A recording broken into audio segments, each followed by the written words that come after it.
aspirasi rakyat.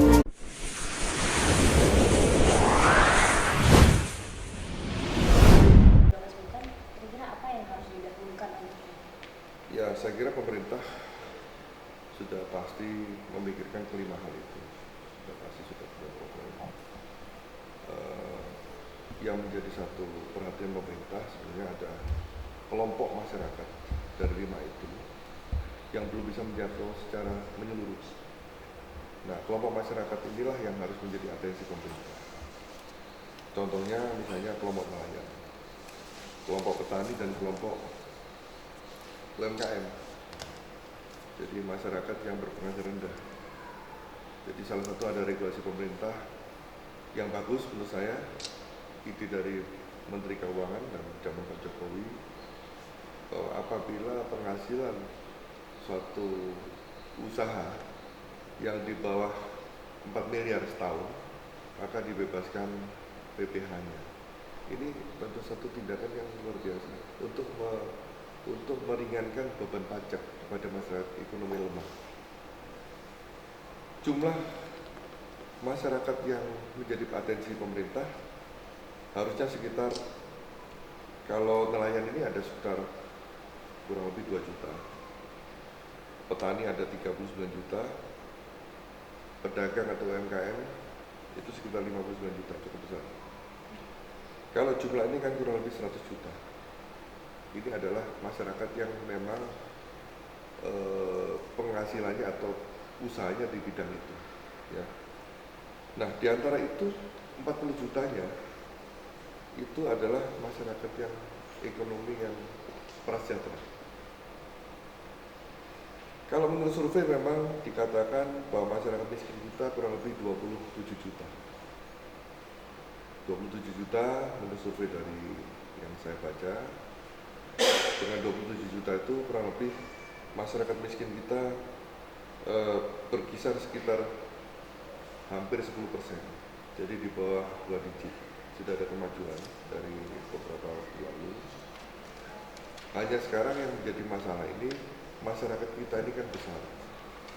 Kalau kita bicara 10% dari negara Singapura atau Timor Leste kecil, nominal daripada tanggungan pemerintah itu kecil.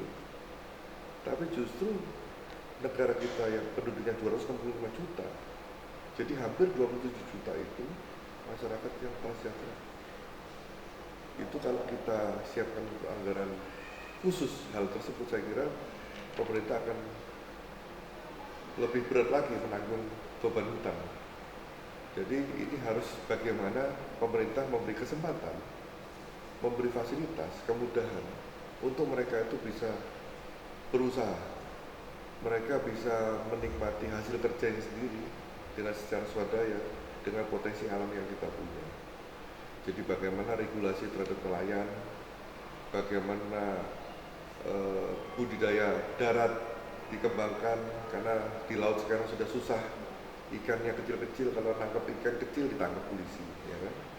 Terus petani juga gitu, bagaimana pupuknya dikembangkan, hewannya juga bagaimana ternak-ternaknya diberi satu makanan yang berkualitas dari Kementerian Kesehatan.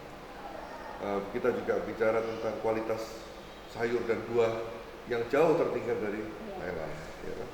Yang terakhir kita bicara tentang pedagang kecil, UMKM. Ya, itu sudah ada gebrakan bagus. Salah satunya adalah regulasi untuk meringankan pajak, ya. Juga saya kira perlu diperhatikan, disikapi aspek tentang perizinan, aspek tentang fasilitas yang diberikan pemerintah seperti pasar modern atau pasar tradisional, tapi dengan dengan harga sewa yang ringan dan sebagainya. Itu kira-kira kita akan bandingkan dengan jumlah. Ya, jadi selain aktivis sosial dan aktif untuk kegiatan sosial, Pak Peter ini juga mempunyai keunikan dan tertarik ke dunia musik. Mari kita lihat episode.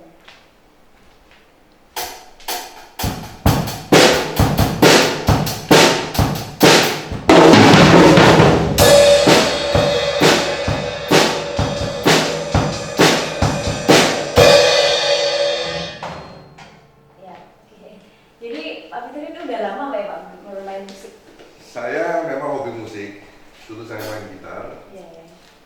terakhir saya coba main drum karena anak-anak saya juga pintar musik, jadi kita sering berlatih bersama.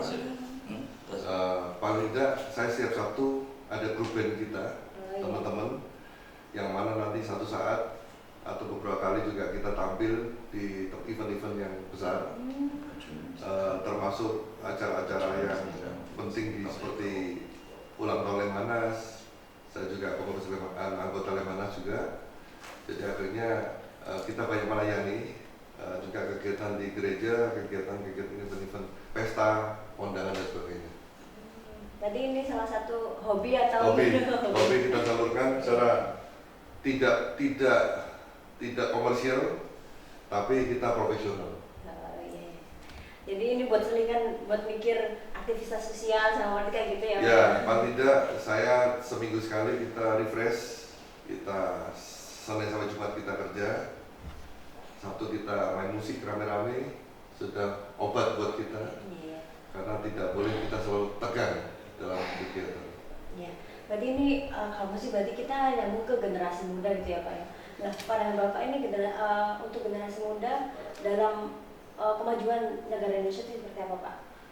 Jadi kalau istilah populernya kan generasi milenial. Iya. Nah, generasi milenial ini sebenarnya adalah anak bangsa yang pasti nanti jangan ada istilah, oh anak bangsa kita nanti nanggung hutang.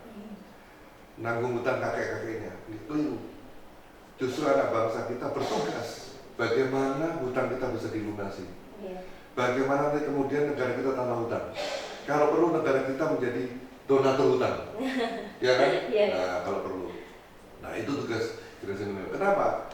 Karena sekarang kita sudah melihat pendidikan kita, potensi kita lebih meningkat, jadi sarjana-sarjana kita lebih berkualitas karena teknologi tadi. Kalau dulu saya waktu kuliah, saya menggambar pakai pakai papan gambar, pakai meja gambar manual, sehari semalam dapatnya 1 lembar. Kalau sekarang dengan AutoCAD bisa 50 lembar. Iya. Sejak saya tahun 96 main. Udah lama ya Pak? Ya, saya juga hobi nembak, kita juga anggota Perbakin. Jadi karena saya bergaul dengan teman-teman militer, otomatis hobinya sama. Iya. Golf, nembak. Biasanya di mana Pak kalau main? Kalau golf saya sudah keliling Indonesia, bahkan sudah pernah main di Cina juga. Ya, saya berharap memang dengan adanya politik kita yang bermartabat, politik yang mengarah kepada tujuan pokok Indonesia sejahtera, maka perlu kita harus memikirkan bagaimana tokoh-tokoh politik kita itu nantinya yang dengan benar, dengan hati nurani membangun bangsa kita, sehingga tidak ada rekayasa, tidak ada kepalsuan. Dengan perjuangan kita yang boleh dikatakan Partai Perindo 4 tahun ini, ya, saya sudah melihat bahwa Partai Perindo betul-betul mewujudkan secara nyata niat membangun bangsa kita dengan tulus, dengan sukarela, dengan ikhlas. Nah, ini yang kita perlukan untuk membangun Indonesia lebih maju. Ya. Sambil jalan closing. Iya, jadi itu adalah beberapa pandangan dari Pak Peter selaku aktif sosial politik dan juga lawyer. Jadi kita sebagai bangsa Indonesia harus menjaga agar mampu menjadikan Indonesia lebih maju dan berkembang. Terima kasih.